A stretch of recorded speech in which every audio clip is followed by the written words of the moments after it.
लहू में भीगे तमाम मौसम गवाही देंगे कि तुम खड़े थे। वफा के रस्ते का हर मुसाफिर गवाही देगा कि तुम खड़े थे। अस्सलाम वालेकुम मेरे पाकिस्तानियों, आप देख रहे हैं law and state with AR Siddiqui. इस गले सड़े बदबूदार निज़ाम में मिस्टर जस्टिस बाबर सत्तार जैसे लोग काबिल इज्जत और उम्मीद की किरण हैं। ऐसे लोगों के हक में अल्लाह से दुआ मांगनी चाहिए। Audio leak case. Justice Babar Sattar के केस सुनने पर एतराज़ की दरखास्तें दायर करने पर इस्लामाबाद हाई कोर्ट ने PTA, FIA और पैमरा की दरखास्तें 5-5 लाख रुपए जुर्माना लगाकर खारिज कर दी और इंडिया दिया कि तमाम इदारों की अथॉरिटीज़ के खिलाफ तौहीन अदालत की कार्रवाई हो सकती है और IB की दरख्वास्त पर जॉइंट डायरेक्टर जनरल IB को भी इन पर्सन पेश होने का हुक्म दे दिया है। ये थी आज की हेयरिंग जो कि mister justice Babar Sattar Islamabad high court के एक आज हेयरिंग जो कि ऑडियो लीक केस जिसमें बुशरा बीबी और नजम साकिम के हवाले से केस सुन रहे थे। इसका बैकग्राउंड सुनना जानना बहुत ज़रूरी है कि बाबर सत्तार साहब दिसंबर 2020 में एलिवेट हो के इस्लामाबाद हाई कोर्ट के जज मुंतखब हुए और इनका अगर बैकग्राउंड जानना है तो इनका बैकग्राउंड इंतहाई शानदार और ताबनाक है। इब्तदाई तालीम इन्होंने बल्कि ग्रेजुएशन तक हसन अब्दाल कैडेट कॉलेज से की, फिर उसके बाद लॉ ग्रेजुएशन इन्होंने ऑक्सफोर्ड यूनिवर्सिटी से किया, फिर इसके अलावा फर्दर स्टडीज़ के लिए ये अमेरिका हार्वर्ड यूनिवर्सिटी से उन्होंने LLM किया और कुछ अरसे वहीं पर सेटल होके अपना प्रोफेशनल काम करते रहे। उस दौरान उनको परमानेंट रेजिडेंस जिसके और उर्फ आम में हम पाकिस्तान में ग्रीन कार्ड होल्डर कहते हैं वो भी मौजूद था। 2005 में mister justice Babar Sattar America छोड़ के पाकिस्तान में आ जाते हैं और फिर अगर इनकी बायोग्राफी देखी जाए तो इन्होंने लिखाना शुरू किया मुख्तलिफ अखबारात में, स्पेशली जितने भी इंग्लिश के अखबारात हैं पाकिस्तान के और इंटरनेशनल इवन न्यूज़पेपर्स पे लिखना शुरू किया। फिर सबको मालूम है कि टेलीविज़न पे भी आते रहे और जियो के प्रोग्राम में बाज़ाब्ता प्रोग्राम में या 2 या 3 दिन हर वीक पे प्रोग्राम में आया करते थे, ओपिनियन दिया करते थे। ओपिनियन से उस वक्त लोग डिसएग्री भी करते थे, एग्री भी करते थे, एवरीबडी हैड राइट। लेकिन मुख्तसर ये है कि इनका इंतहाई ताबनाक करियर था और इमैकुलेट करियर था प्रोफेशनल करियर का और फिर यहाँ पर जज एलिवेट हुए और फिर 4 साल से इस्लामाबाद हाई कोर्ट के एज ए जज काम कर रहे हैं। अब इस दौरान आपको सबको मालूम है कि जो रिजीम चेंज हुई है, जो American conspiracy through their agents और एजेंटों ने एग्जीक्यूट किया अपने इन मौजूदा टाउट्स के ज़रिए, जो इस वक्त फॉर्म 47 के ज़रिए पाकिस्तानी कौम पर अजाब की सूरत में मुसल्लत है। उन्होंने जो 2 सालों में बड़े अच्छे फैसले किए और लोगों को हैरान कर दिया कि जस्टिस बाबर सत्तार जो कि कम गो थे और मैं समझता हूँ जज के तौर पे भी जब ये अदालत लगाते हैं तो यकीन जानिए कि मैं भी वहाँ पर law officer Islamabad high court में सर्व किया है और कुछ दिन इनके साथ काम करने का मौका मिला और फिर वैसे भी मैंने ऑब्जर्व किया तो पॉइंट ऑफ लॉ पे इंतहाई इनकी बारीक बीनी से नज़र होती है और जो लॉ ऑफिसर्स होते हैं या दीगर लिटिगेंट्स लॉयर्स होते हैं उनसे डीपली जाके लॉ पॉइंट पे बात करते हैं क्योंकि जो हाई कोर्ट्स की ओरिजिनल जुरिसडिक्शन है वो आर्टिकल 199 के तहत ये लॉ पॉइंट पे डिस्कशन होती है, फैक्चुअल डिस्कशंस पे नहीं होती। तो बहुत डीपली जाते थे और हमारे लॉ ऑफिसर यकीन जानिए कि ज़्यादातर वो घबराते थे कि यार बाबर सत्तार साहब के पास हमें ना जाने दिया जाए और आप लोग जाके पेश हो। तो मुख्तसर ये है कि मैंने भी उस वक्त चैलेंज किया था, लिया था क्योंकि एक जस्टिस बाबर सत्तार और सेकंड अगर डिफ़िकल्ट थे डिफरेंट एटीट्यूड के हवाले से भी वो थे चीफ जस्टिस उस वक्त पुरानी जज थे आमिर फारूक साहब, जिसको मैंने चैलेंज के तौर पे लिया और फिर उनके साथ मैंने साल एक काम किया और अल्हम्दुलिल्लाह बड़े अच्छे तरीके से मैंने परफॉर्म किया। मुख्तसर ये है कि इन्होंने अपने दौर में बड़े अच्छे फैसले किए। चंद फैसले उनमें से एक फैसला ये था कि उन्होंने अंडर 18 ईयर्स ऑफ एज की लड़की की जो शादी है उन्होंने इलीगल करार दिया और एक केस में जो 16 अबव थी मगर बिलो 18 थी उन्होंने बच्ची को वालिदैन के साथ भेजा था। इसके अलावा एक और जजमेंट थी कि 2 सितंबर गालबन 2022 में एक शख्स ने ट्वीट किया अगेंस्ट जनरल कमर बाजवा तो उनके खिलाफ FIR उसके खिलाफ हुई। और जब क्वेश्चन के लिए ये petition Islamabad high court mister justice Babar Sattar की अदालत में लगी, तो उन्होंने ये सस्पेंड कर दी FIR, और उन्होंने बताया कि ट्वीट करने से कोई साजिश नहीं होती और ना ट्वीट करने से कोई म्यूटिनी या बगावत का ख़तरा पैदा हो सकता है। इसके अलावा एक और लैंड जजमेंट था जिसकी वजह से बाद में जो इस्लामाबाद हाई कोर्ट के डिप्टी कमिश्नर इरफान मेमन और SP जमील ज़फ़र, इसके अलावा SHO गालबन मुझे बाबर मंजूर या नासिर मंजूर गालबन नाम उनका था, उनको सजाएं दी DC और SP और SHO को कंटेम्प्ट ऑफ कोर्ट पे। वो केस था शहरियार आफरीदी और इसके अलावा शानदाना गुलजार के हवाले से। जब यह रिजीम चेंज कॉन्स्पिरेसी के तहत जो हुकूमत थी बार बार पाकिस्तान तहरीक इंसाफ के वर्कर्स के साथ साथ लीडरान को गिरफ्तार कर रहे थे, एक केस के बाद दूसरे केस, और जब केस नहीं होता था तो 3 MPO के तहत उनको बंद कर दिया जाता था। तो इसको रिप्रेजेंट करते हुए डॉक्टर बाबर अवान साहब ने इनका केस प्लीड किया, जिसमें डॉक्टर बाबर अवान साहब ने बाबर सत्तार साहब की कोर्ट में बताया कि एक तो इनका कंडक्ट भी बताया कि मालाफिडी है और ये सारा ज़बरदस्ती नाजायज़ कर रहे हैं। इसके अलावा उन्होंने क्वेश्चन ऑफ लॉ रेज किया कि इस्लामाबाद के डिप्टी कमिश्नर को 3 MPO के तहत कोई भी ऑर्डर जारी करने का राइट नहीं है, और doctor mister justice Babar Sattar ने डॉक्टर बाबर अवान साहब का मौक़िफ़ तस्लीम किया और उन्होंने कहा कानून में तो कहीं पे भी नहीं है कि जनाब आपके पास पावर्स है इस्लामाबाद की हद तक। इसके अलावा जब उन्होंने बार बार 2 दफ़ा उनके कहने के बावजूद भी इन शहरियार आफरीदी और शानदाना गुलजार को एक और 3 MPO ऑर्डर के तहत बंद किया, तो फिर डॉक्टर बाबर सत्तार साहब ने इनके खिलाफ तौहीन अदालत की प्रोसीडिंग की, और बावजूद प्रेशर के जो उस वक्त मौजूद था, हर तरह का प्रेशर इन पर डाला गया, एक समझ प्रोपेगेंडा भी किया गया, लेकिन वो डटे रहे और उनको इंडाइटमेंट भी की और फिर उनको सजाएं भी दी, और सब ने देखा। और यकीनी तौर पे ये समझता हूँ कि ये जो लैंडमार्क जजमेंट है वो उसकी वजह से कई असरात आगे आएंगे। और इसी की कंटिन्यूशन में फिर जो ऑडियो लिस्ट का मैटर था, जिसमें बाबर सत्तार बार बार क्वेश्चन ऑफ लॉ कह रहे थे कि मुझे मुतमईन करे PTA भी, पैमरा भी, IB भी, FIA भी और दूसरी तमाम रिस्पोंडेंट्स जो कि गवर्नमेंट्स है, कि ऑडियो कौन रिकॉर्ड करता है, क्योंकि आप प्राइवेसी में किस तरह इंटरफेयर कर सकते हैं किसी के। फिर उसके बाद रिकॉर्ड करने के बाद लीक कौन करता है और कौन जिम्मेदार है इसको इन्वेस्टिगेट करने का, कौन जिम्मेदार है आवाम को रिलीफ देने का। लेकिन अभी तक तकरीबन 4 माह से ये प्रोसीडिंग चल रही है, लेकिन किसी ने भी कोर्ट को मुतमईन नहीं किया। They are beating about the bush. मुख्तसर ये कि इस सारे सिनेरियो में क्या हुआ कि जब लोगों ने देखा कि ये जो हमारी फस्ताई ताकतों ने कि जस्टिस बाबर सत्तार साहब ये टूट नहीं रहे, ये मैनेज नहीं हो रहे, ये कंप्रोमाइज़ नहीं हो रहे, ये कंट्रोल नहीं हो रहे through all tactics of harassment.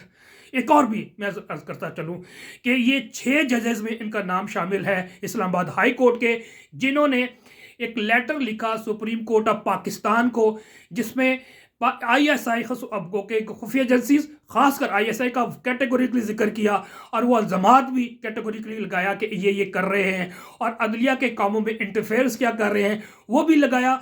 और फिर गाइडलाइन सीख की सुप्रीम कोर्ट से कि जजेस का कोड ऑफ कंडक्ट एक बनाया जाए कि अगर कोई लोअर जुडिशरी हो या हाई कोर्ट है या सुप्रीम कोर्ट है, अगर ये जुडिशरी के मकाम में मुदाखलत कोई भी एजेंसी करती है इंक्लूडिंग MI या ISI, तो क्या मैकेनिज्म अडॉप्ट किया जाए कि इनके खिलाफ कार्रवाई की जाए, जिसमें तो इन्हें अदालत की कार्रवाई भी हो सकती है, जो कि इस वक्त पेंडिंग है। और कल गालबन उसकी हियरिंग है सुप्रीम कोर्ट ऑफ पाकिस्तान में लार्जर बेंच में, और मैं समझता हूँ इसे फुल बेंच होना चाहिए, इंतहाई बहुत इंपॉर्टेंट है। बहरहाल coming back to the topic कि ये भी उसमें भी शामिल थे। जब देखा कि ये किसी तरह भी नहीं टूट पा रहे, तो कुछ दिनों से इनके खिलाफ एक बाकायदा प्रोपेगेंडा शुरू किया गया। इस फस्ताई ताकत ने अपने उन्हीं लॉर्ड्स के ज़रिए वजह से या उनके इमा पर, अपने जो आकाओं के इमा पर, और ताकि इनको मिलाइन करके किस तरह से जुडिशल रेफरेंस सुप्रीम कोर्ट में, सुप्रीम जुडिशल काउंसिल में उनके अगेंस्ट फाइल किया जाए। लेकिन ये सारे प्रोपेगेंडा 3-4 रोज़ में सारी चीज़ें सबके सामने आ गई कि इनका प्रोपेगेंडा बेसलेस था, फॉल्स और फ्रिवुलस था। और इसके साथ साथ फिर बाबर सत्तार साहब का जो पॉइंट ऑफ व्यू है उस प्रोपेगेंडा से, और प्रोपेगेंडा क्या था वो मैं पढ़ देता हूँ, अंदाज़ा हो जाएगा आपको, फिर मैं वज़ी कर दूंगा। तो इस्लामाबाद हाई कोर्ट के जो स्पोक पर्सन है पब्लिक रिलेशन ऑफिसर, उन्होंने फिर 2 दिन पहले एक लेटर जारी किया जिसमें तमाम फैक्ट को उठाया और बताया कि ऐसा नहीं है। वो मैं ज़रूर पढ़ना चाहूँगा मैं अपने लिसनर्स के लिए कि a false malicious and contemptuous social media campaign is being run against Justice Babar Sattar of Islamabad High Court. As part of malicious campaign, the confidential information has been posted and reposted on the social media, including travel documents of the honorable judges, his wife and children, accompanied by untruthful and malignant allegations and details of the properties provided in his tax returns. वैसे मैं सोचता हूँ यही गैर कानूनी है कि कैसे किन लोगों के पास इस तमाम रिकॉर्ड है, और इस पे इन्वेस्टिगेशन होनी चाहिए, इंक्वायरी होनी चाहिए कि हाई कोर्ट के एक मस्जिद जज को जब चाहे आप उनकी तमाम प्राइवेसी को लीक कर देना भी ये इटसेल्फ क्राइम है। इसके खिलाफ FIR भी होनी चाहिए और जितने भी इन्वॉल्व लोग हैं उनको उनके खिलाफ प्रोसीडिंग होनी चाहिए, ना सिर्फ डिपार्टमेंटल बल्कि क्रिमिनल प्रोसीडिंग भी होनी चाहिए। फर्दर डिटेल में लिखते हैं relation officer Islamabad high court कि justice Babar Sattar has never had any nationality other than that of Pakistan. He studied law at Oxford University as Rhodes Scholar and pursued graduate education at Harvard Law School. He worked as a lawyer with a law firm in New York, and while living and working in the US was issued the permanent resident card, also called the green card. After being regarded as a person of extraordinary ability, he left the job in the US in 2005 and returned to Pakistan and has lived in and worked in Pakistan since then. Justice Babar Sattar's wife and children are citizens of Pakistan and the US.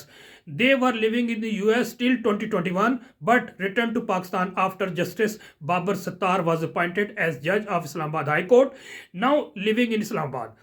Prior to Justice Sattar's elevation as judge of High Court, he had reported to Chief Justice Islamabad High Court that he was Pakistani national and had a green card that allowed him to travel to US without visa.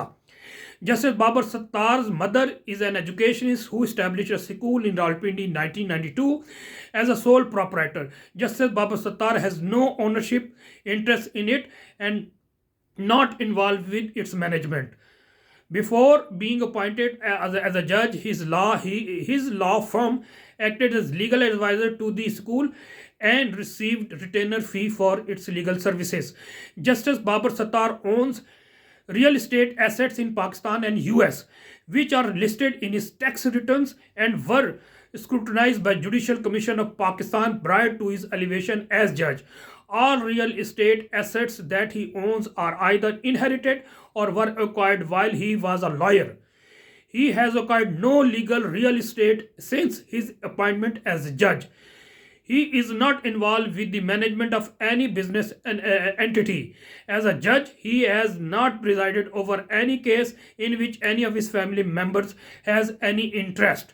This press release is being issued as the Islamabad High Court is committed to holding and enforcing the code of conduct for judges of the Islamabad High Court, and as an institution exercising public authority, it remains accountable to the people of Pakistan. ये बड़ी detail उन्होंने press release जारी की Islamabad high court ने, इनके तमाम जो propaganda थे उसको कूल डाउन कर दिया, बरी डाउन कर दिया, डाई डाउन कर दिया, और इनके चेहरे दोबारा से बेनकाब हुए। और फिर इसके अलावा जो इनकी जजमेंट्स के हवाले से फिर मैं अर्ज़ कर चुका हूँ, और लास्ट में मैं अर्ज़ करूँगा कि इनके तमाम जो हमले हैं वो नाकाम हुए, इनके मुंह की खानी पड़ी, इनको खाक छानना पड़ा इन फस्ताई ताकतों को। मेरे एक बड़े one of the learned friends who were also acting as Assistant Attorney General of Pakistan, and also he was also law officer in the court of court of Babar Sattar. Now he is living in Europe. He has paid tribute to Babar Sattar in his own words. I want to quote that. Across various historical epochs, numerous judges have demonstrated remarkable bravery and courage.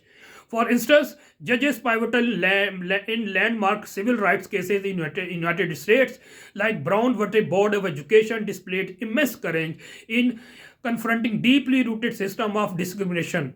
Another example is Justice Iftikhar Chaudhry's instance against the Chief of Army Staff Pervez Musharraf, which serve as a testament to judicial fortitude.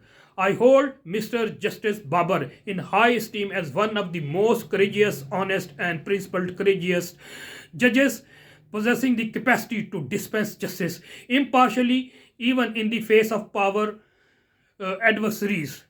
अल्लाह ताला पाकिस्तान को ऐसे बहादुर और गयूर और ईमानदार man of principal integrated जजेस की तादाद में इजाफा करे, क्योंकि ये मैं समझता हूँ आटे में बहुत नमक की बराबर हैं। अगर ये तमाम जजेस हिम्मत करें तो यकीन जानिए, ना ये सिर्फ इस्लामाबाद हाई कोर्ट के, तमाम हाई कोर्ट के, सुप्रीम कोर्ट के, बल्कि लोअर कोर्ट्स के जजेस भी अगर हिम्मत करें तो ये झूठे पर्चे भी बनाना छोड़ देंगे। अगर इनको जब गिरफ्तार करते हैं पब्लिक को, सिविल सिटीजन को, मासूम शहरियों को, जेंटलमैन को, जब ये पेश होते हैं तो even they can discharge those simple innocent citizen of Pakistan, तो इनकी ना सिर्फ डिस्चार्ज कर सकते हैं बल्कि उन तमाम आयोज के खिलाफ जिन्होंने FIR complainant as a police officer दर्ज किए उनके खिलाफ कार्रवाई के ऑर्डर कर दें और फिर उसको पेरूज करें। तो इनको हिम्मत ही नहीं होगी जो पाकिस्तान में तूल अर्ज में ना सिर्फ हज़ारों की तरह से FIRs हुए बल्कि इंसदाद दहशतगर्दी के तहत FIRs हो रही हैं। मैं समझता हूँ इसको भी मामले को उठाने की ज़रूरत है। और कल ही इस Lahore high court bar association के जो सदर है मुनीर भट्टी साहब, उन्होंने अंदिया दिया है कि हम under article 184(3) of the constitution of Islamic Republic Pakistan हम जाना चाहते हैं और ये क्वेश्चन उठाएंगे कि 780A या एंटी टेररिज्म एक्ट 1997 किस पे लागू होता है। जिसके चाहते हैं ये फस्ताई ताकतें उन पे 780A लगा देते, बच्चों पे लगा दिया, औरतों पे लगा दिया, बूढ़ों पे लगा दिया, नौजवान पढ़े लिखे इंजीनियर डॉक्टर वकला प्रोफेशन पे लगाया जा रहा है। और कौन लगाने वाला है? FA पास ASI सब इंस्पेक्टर। इंतहाई हालात दगरगू है और मैं समझता हूँ कि ये हक की जंग बातिल के खिलाफ ये चलती रहेगी। जुडिशरी भी अपना रोल प्ले करेगी, सिविल सोसाइटी भी करेगी, लॉयर्स जो कि नहीं कर पा रहे एक वक्त आएगा कि उठेंगे इंशाल्लाह। अगर एक हम इंटेग्रेटेड एफर्ट्स करें फ्रॉम टॉप टू बॉटम या bottom to top grass root level तक, तो हम चौधरी इफ्तिखार से बड़ी तहरीक चला सकते हैं for the supremacy of the constitution, for rule of law, for establishing the norm of justice, for establishing और restoring the real democracy, for upholding और protection of the fundamental rights of the people of Pakistan. हमने हर शख्स ने अपना अपना role play करना है to make Pakistan prosperous welfare state on the treat and principle of the welfare state of Medina. Next vlog तक के लिए इजाज़त दीजिए। इससे पहले रिक्वेस्ट करूंगा कि आप मेरे चैनल को सब्सक्राइब कीजिए और बेल आइकॉन को प्रेस कीजिए ताकि मेरे वीलॉग आपको रेगुलर मिलते रहे। नेक्स्ट वीलॉग तक के लिए इजाज़त दीजिए। वस्सलाम। पाकिस्तान जिंदाबाद, अवाम जिंदाबाद।